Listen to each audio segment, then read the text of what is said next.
Era madrugada quando o mar parecia calmo demais. O céu do Atlântico Sul estava limpo e o navio brasileiro, Tutóia, seguia sua rota sem imaginar que fazia parte de um tabuleiro global de guerra. Naquele momento, o Brasil ainda tentava sustentar uma neutralidade frágil em um conflito que já engolia continentes inteiros.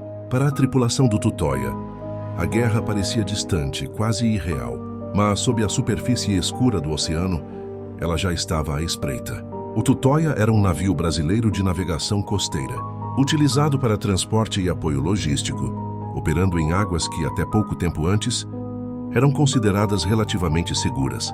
O problema é que, em 1942, essa percepção havia se tornado uma ilusão perigosa. Submarinos alemães, conhecidos como U-Boots, já patrulhavam o Atlântico Sul com ordens claras: interromper qualquer rota que pudesse favorecer os aliados, direta ou indiretamente. A Alemanha nazista havia entendido algo crucial.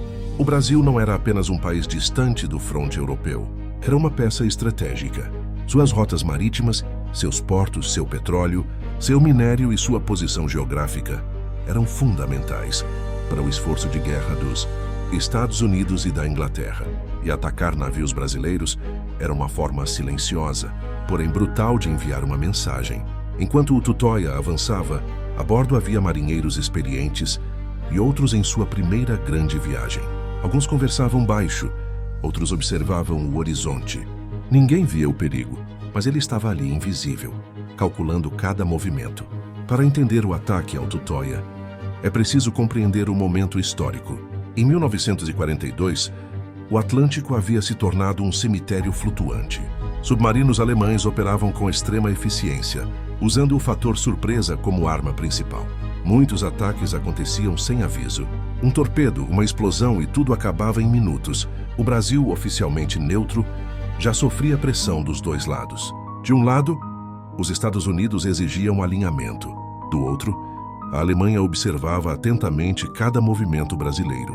Quando bases aéreas começaram a ser cedidas no Nordeste para apoio aliado, a neutralidade passou a existir apenas no papel.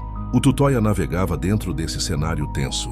Não era um navio de guerra, não estava armado para combate real e não contava com escolta militar. Era exatamente esse tipo de embarcação que os U-Boots procuravam. Alvos fáceis, impacto político alto. Sob o mar, o submarino alemão mantinha distância. Seu comandante seguia ordens rígidas: observar, identificar, atacar. O periscópio subia por segundos, o suficiente para confirmar a bandeira, o tamanho do navio e a rota. O destino do Tutóia foi decidido ali, em silêncio. Na superfície, a tripulação seguia alheia. O motor constante, o som da água cortando o casco, a falsa sensação de segurança. Até que o mar mudou. O ataque não começou com uma explosão imediata. Primeiro, houve um impacto seco, um som estranho, diferente de qualquer coisa que os marinheiros conheciam. Em seguida, o mundo se partiu. O torpedo atingiu o casco do Tutóia com violência brutal. O navio inteiro tremeu. Homens foram lançados ao chão. Luzes se apagaram. Gritos romperam o silêncio da madrugada. A água começou a invadir rapidamente.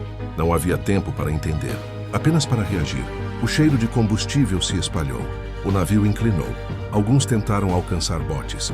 Outros ficaram presos abaixo do convés. A disciplina deu lugar ao instinto. O submarino não emergiu. Não precisava. O ataque havia sido preciso, cirúrgico.